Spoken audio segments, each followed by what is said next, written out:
আসসালামু আলাইকুম। আশা করি আপনারা প্রত্যেকে ভালো আছেন। আমাদের ওয়ার্ডপ্রেস নিয়ে গত পর্বে আমরা দেখেছিলাম ওয়ার্ডপ্রেসের ড্যাশবোর্ড এবং ড্যাশবোর্ডের কিছু এলিমেন্ট নিয়ে যেমন পোস্ট, পেজ, কমেন্টস এই বিষয়গুলো। তো আজকে আমরা ওয়ার্ডপ্রেসের ইন্টারফেসের 2nd পার্ট দেখব এবং ওয়ার্ডপ্রেসের ডিজাইন মূলত আজকে থেকে আমাদের শুরু করব। তো তার জন্য আমরা প্রথমত ওয়ার্ডপ্রেসে যাই। ওয়ার্ডপ্রেসে গিয়ে আমরা আমাদের যে ওয়ার্ডপ্রেস না আমাদের যে সার্ভারের মধ্যে গিয়ে আমাদের যে ২ টা অপশন এই ২ টা অপশন আমরা চালু করে নিলাম।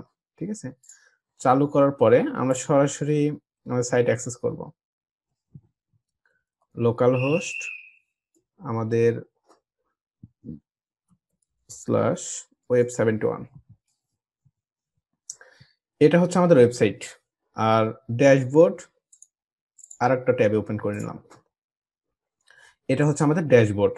তো আমরা দেখেছিলাম ড্যাশবোর্ডে কি অপশন থাকে, তারপর এখানে পোস্ট এই অপশন দিয়ে আমরা কি করতে পারবো এবং দেখিয়েছিলাম পোস্ট থেকে আমরা এই জায়গার মধ্যে কোনো একটা পোস্ট করতে পারি। যেমন এখানে আমি পোস্ট করেছিলাম হ্যালো ড্রিমল্যান্ড আইটি, এখানে একটা ছবি নিয়ে আসছিলাম। তো এই সব বিষয়গুলো আমি দেখিয়েছিলাম। মিডিয়া থেকে কিভাবে আপনি করবেন আরকি কোনো ফটো, ইমেজ রাখবেন। পেজ থেকে কি করা হয়, কোনো একটা নতুন পেজ ক্রিয়েট করার জন্য কিভাবে আমরা কাজ করব, এই বিষয়গুলো আমরা দেখছিলাম। সো আজকে আমরা যে বিষয়টা দেখব বা যে বিষয় নিয়ে আলোচনা করব, বিষয়টা হচ্ছে আমাদের ওয়েবসাইটের সামনের যে ডিজাইন। তো আমরা কিন্তু এখনো আমাদের ওয়েবসাইটের সামনের যে ডিজাইন, এই ডিজাইনের কাজ শুরু করিনি। তো ওয়ার্ডপ্রেসের একটা নিয়ম অনুযায়ী যখন আপনি কাজ শুরু করবেন ডিজাইন নিয়ে, তখন আপনাকে কিছু বিষয় লাগবে। যেমন ওয়ার্ডপ্রেসের সামনের যে ডিজাইন, এই ডিজাইনটাকে রেফার করে থিম, ওয়ার্ডপ্রেস যেটা মেইনটেইনস করে। তো আপনি এখানে অ্যাপিয়ারেন্স নামক একটা অপশন পাবেন। অ্যাপিয়ারেন্স থেকে এই জায়গার মধ্যে আসলে দেখবেন থিমস নামক একটা অপশন পাচ্ছেন। অ্যাপিয়ারেন্সে ক্লিক করেন, দেখেন থিমস। সো এখানে দেখেন একটা অপশন আছে থিমস, কাস্টমাইজ, উইজেট, মেনুস, ব্যাকগ্রাউন্ড, থিম এডিটর। ঠিক আছে? এই কয়েকটা অপশন এখানে বাই ডিফল্ট থাকেই। যেহেতু এখনো আমাদের কোনো থিম ইনস্টল করা নেই। তো থিম নিয়ে কিছু কথা আগে বলে নিই আপনাদের সাথে যে থিম একটা কি জিনিস? থিম হচ্ছে আপনার ওয়েবসাইটের যে সামনের যে ডিজাইন, এই ডিজাইনটাকে টোটালি কন্ট্রোল করে। আপনার ডিজাইনটাকে রেফার করে থিম দ্বারা। তো থিম অনেক রকম হয়, অনেক ডিজাইনের হয়। তো যেমন ডিজাইন আপনার প্রয়োজন ঠিক ওই ডিজাইনটার থিমটাই আপনি খুঁজে পাবেন। তো আমি এই বিষয়গুলো আপনাদের দেখায় দিব, সমস্যা নেই। তো একটা থিম মূলত ডিজাইন বলতে সাইটের যে লেআউট কন্ট্রোল করে এবং থিমের কিছু ফাংশনালিটি থাকতে পারে যেগুলো থিম দ্বারা করা হয়। সো আপনি যখন একটা ওয়েবসাইটের কাজ শুরু করবেন এবং ওয়ার্ডপ্রেস দিয়ে তখন প্রথমতই আপনাকে যেকোনো একটা থিম ইনস্টল করে নিতে হবে। তো অবশ্যই থিমগুলো আপনাকে ইনস্টল করতে হবে ক্যাটেগরি বাই ক্যাটেগরি। যদি আপনার কোনো নিউজ সাইট প্রয়োজন হয়, তাহলে অবশ্যই নিউজ সাইটের লেআউট যে ধরনের হয়, এই ধরনের একটা থিম আপনাকে ইউজ করতে হবে। তো এখান থেকে থিমস নামক এই অপশনের মধ্যে আসার পরে এখানে দেখেন ৩ টা থিম এখানে দেখা যাচ্ছে। এগুলোই থিম। তো এখানে দেখেন থিম, নেম দেয়া আছে অ্যাক্টিভ 2021, 2019, 2020 এই ৩ টা হচ্ছে ওয়ার্ডপ্রেসের by default theme. By default. তো বাই ডিফল্ট এখন আমাদের এই থিমটা অ্যাক্টিভেট করা আছে। বাই ডিফল্ট এটা এই যে এখানে দেখা যাচ্ছে যেটা এই যে একটু নিচের দিকে আসলেই দেখতে পাবেন এই যে এই জায়গার মধ্যে লেখা থাকার কথা আরকি। তো যাই হোক, তো আমরা চাচ্ছি আমাদের থিমটাকে চেঞ্জ করতে। সো চাইলেই কিন্তু আমরা থিম চেঞ্জ করতে পারি। তো এই জায়গার মধ্যে দেখেন এড নিউ নামক একটা অপশন আছে। Add new. তো এড নিউ এর এই জায়গার মধ্যে অনেক থিম আপনি পাবেন। অনেক থিম পাবেন যেগুলো এখানে সার্চ করে নিতে পারেন। তো এইখান থেকে যখন আপনি কোনো একটা থিম বেছে নিবেন, তখন বলা হবে এটা হচ্ছে ওয়ার্ডপ্রেস এর রিপোজিটরি। ওয়ার্ডপ্রেস এর রিপোজিটরি কি?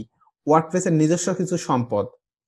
ওয়ার্ডপ্রেস এর নিজস্ব কিছু সম্পদ, এই সম্পদগুলো আরকি এই জায়গার মধ্যে পাবেন। তো থিম আপনার অনেকগুলো হয়। থার্ড পার্টিও হয়, আবার ওয়ার্ডপ্রেস এর নিজেদেরও হয়। তো আপনার যখন যেটা প্রয়োজন থার্ড পার্টি গুলো যেমন বিভিন্ন সাইট থেকে পাওয়া যায়। বিভিন্ন সাইট থেকে আপনি থার্ড পার্টি থিম গুলো নিতে পারবেন। আর ওয়ার্ডপ্রেস এর এই জায়গার মধ্যে সার্চ করলে শুধুমাত্র আপনি ওয়ার্ডপ্রেস এর রিপোজিটরিতে যেগুলো আছে এগুলোই পাবেন। যেমন আপনি যদি এখানে সার্চ করেন নিউজ থিম, সার্চ করেন নিউজ, দেখেন এই জায়গার মধ্যে আপনি নিউজ রিলেটেড যে থিমগুলো আছে সেই থিমগুলো পাচ্ছেন।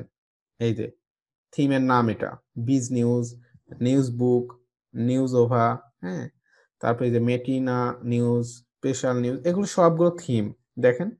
এবং প্রতিটা থিম কিন্তু একটা থিমের চাইতে আরেকটা থিম কিন্তু আলাদা আলাদা, তাই না? আলাদা আলাদা কিন্তু দেখা যাচ্ছে।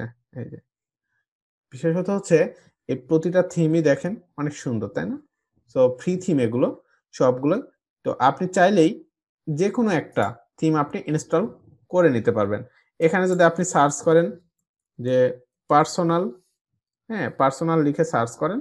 দেখেন আপনি পার্সোনাল একটা ওয়েবসাইট বানানোর জন্য যে থিমগুলো পাবেন, এই থিমগুলো সবগুলো আপনি এই জায়গার মধ্যে পেয়ে যাবেন। এই যে পার্সোনাল, এই যে এগুলো সব পার্সোনাল থিম। আপনার পার্সোনাল ইউজ করার জন্য বা পার্সোনাল ওয়েবসাইট বানানোর জন্য এই থিমগুলো কাজে দিবে। সো এই হচ্ছে বিষয়। তো এই জায়গার মধ্যে আপনি আরো ক্যাটাগরি আছে, যেমন আমাদের ই-কমার্স। আপনারা যদি একটা ই-কমার্স সাইট বানাইতে চান, এখানে সার্চ করবেন ই-কমার্স। তো এই জায়গার মধ্যে সার্চ করলে দেখবেন আপনি ই-কমার্স রিলেটেড যে থিমগুলো আছে এই থিমগুলো আপনি পেয়ে যাবেন। তো এই হচ্ছে বিষয়। তো এগুলো সবগুলো যেগুলো আসছে এই থিমগুলো কিন্তু সব ওয়ার্ডপ্রেসের রিপোজিটরিতে রাখা। এটা একটু মনে রাখবেন। ঠিক আছে? সো এ হচ্ছে আমাদের থিম নিয়ে কিছু কথাবার্তা। তো এখন এই থিম আমরা যেকোনো একটা থিম ইনস্টল করে নিই। তো আমি প্রথমত আপনাদের একটা নিউজ থিম, একটা নিউজ সাইট প্রথমত আপনাদের আমি দেখাবো। তো তার জন্য একটা নিউজ সাইটের একটা থিম আমি আপনাদের দেখাবো। সো এখান থেকে আমি সার্চ করলাম নিউজ। নিউজ সার্চ করার সাথে, সাথে দেখেন অনেক নিউজ সাইট বা নিউজ রিলেটেড যেই আ ইয়াগুলো আছে সবগুলো কিছুই চলে আসতেছে এই জায়গা থেকে। তাই না? অনেক সবগুলোই চলে আসতেছে। এই যে দেখেন। সো আপনি যেকোনো একটা একটু দেখে নিবেন। তারপরে সেটাকে আপনি ইউজ করবেন এই যে। অনেক থিম এখানে শো হচ্ছে। সো যেটা আপনার পছন্দ, যেটা আপনার ভালো লাগবে সেটাই আপনি নিতে পারেন। কোন সমস্যা নেই। ঠিক আছে? এই ধরনের। সো আমরা উপরের দিক থেকেই নিই। হ্যাঁ? উপরের দিক থেকে যেকোনো একটা থিম নিয়ে নিতে পারি। যেমন নিউজ বুক। নিউজ বুকটাকে আমি পছন্দ হইছে। সো আপনি এই জায়গায় চাইলে ডিটেইলস অ্যান্ড প্রিভিউটা দেখে নিতে পারেন। এই থিমের সম্পর্কে ডিটেইলসটা দেখে নিতে পারেন এই যে এটা। সো ডিটেইলস পেজে আসলে আপনি এই জায়গার মধ্যে অনেক কিছু পাবেন। যেমন থিমের নাম হচ্ছে এটা। কাদের এটা? বাই অডি থিম। হ্যাঁ? ভার্সন আছে এখানে দেখেন। A simple yet effective WordPress news theme. Newsbook is perfect, responsive, new style WordPress theme that is easy to set up and easy to use. ঠিক আছে? এই যে। আবার এখানে লাইভ ডেমো, এই যে লাইভ ডেমো দিয়ে রাখছে। এই যে এই লিংকে গেলে আপনি একটা লাইভের ডেমো দেখতে পাবেন যে থিমটা দেখতে কেমন হবে কাজ করার পরে। এক্সাক্টলি এই থিমটা এই ধরনের ডিজাইন রেফার করতেছে। মানে আপনি যখন কাজ করবেন এইরকম ভাবে আপনি এই সাইটটাকে সাজাইতে পারবেন। ঠিক আছে? এই যে এভাবে। তো ঠিক আছে, আমরা এটাকে দেখে ঠিক এরকম ভাবে ডিজাইন করে ফেলবো। তো করার জন্য কি করব? প্রথমত এই জায়গার মধ্যে এসে ইনস্টল করতে হবে। আপনি যেকোনো থিম নিয়ে কাজ করার জন্য প্রথমত থিমটাকে ইনস্টল করে নিতে হবে। সো ইনস্টলে ক্লিক করলে এখানে দেখবেন ইনস্টলিং নামক একটা অপশন পাবেন। ইনস্টলিং। সো এটা ইনস্টল হচ্ছে। আরো একটা সিস্টেম কিন্তু এখানে আছে। আপনারা ট্রাই করে দেখতে পারেন এটা। Upload theme. কোন একটা থিম যদি ডাউনলোড করা থাকে, সেই থিমটাকে আপনি আপলোড করতে পারেন। এই যে আপলোড থিম করলে এই যে এখানে চুজ ফাইল। আপনার লোকাল কম্পিউটার থেকে এই ফাইলটাকে আপলোড করে দিবেন। তবে থিমটাকে অবশ্যই রাখতে হবে .zip ফরম্যাটে, জিপ ফরম্যাট, যেটা কম্প্রেস করা একটা ফাইল আরকি। ঠিক আছে? তো যাই হোক, এটাও দেখে নিয়েন আপনারা। প্রবলেম হলে কমেন্টে জানাবেন। আচ্ছা, তো এই জায়গার মধ্যে এই যে ইনস্টলড অ্যাক্টিভেট করে দিবেন। থিমটাকে ইনস্টল করলেই হয় না শুধুমাত্র, এটাকে অ্যাক্টিভেট করতে হয়। ঠিক আছে? সো আপনি এখানে অ্যাক্টিভেট করে দেন। অ্যাক্টিভেট করার পরে, হ্যাঁ, আপনি এখানে দেখেন একটা অপশন পেয়ে যাচ্ছেন কাস্টমাইজ। দেখছেন? এখন অপশন পাচ্ছেন কি কাস্টমাইজ। তো এখানে আরো একটা বিষয় লিখে রাখছে new theme activated, visit site. সাইটটাকে ভিজিট করে দেখেন কেমন দেখায়। দেখেন আপনার সাইটটা কেমন দেখাচ্ছে? এই যে চেঞ্জ হয়ে গেছে, তাই না? লুকটাই পুরোপুরি চেঞ্জ। আমি আগেই বলে নিয়েছি থিমের মেইন কাজ কি? থিমের মেইন কাজ হচ্ছে জাস্ট ডিজাইনটাকে চেঞ্জ করা, নট কন্টেন্ট। এর মধ্যে এই যে আমি এই পোস্টটা করেছিলাম, তাই না? একটা ইমেজ দিয়েছিলাম, হ্যালো ড্রিমল্যান্ড আইটি। তো এই পোস্টটা কিন্তু শো হচ্ছে, খেয়াল করছেন? সো আপনার কন্টেন্ট কিন্তু চেঞ্জ হচ্ছে না, চেঞ্জ হচ্ছে ডিজাইনটা। সো এখানে আপনার প্যানেলের মধ্যে আপনার যে প্যানেল ছিল, ড্যাশবোর্ড ছিল, ড্যাশবোর্ডের মধ্যে যে পোস্ট করে রাখছেন সকল কিছুই থাকবে, শুধুমাত্র চেঞ্জ হবে আপনার ডিজাইনটা। তো বিষয়টা একটু মনে রাখবেন, তাহলেই হবে, আর কিছু দরকার নেই। সো অ্যাপিয়ারেন্স থেকে আপনি আপনার পছন্দ মতো থিমস গুলোকে ডাউনলোড করে ইনস্টল করতে পারেন, অথবা ওয়ার্ডপ্রেসের রিপোজিটরি থেকেও কালেক্ট করে নিয়ে প্র্যাকটিস করতে পারেন, কোনো সমস্যা হবে না।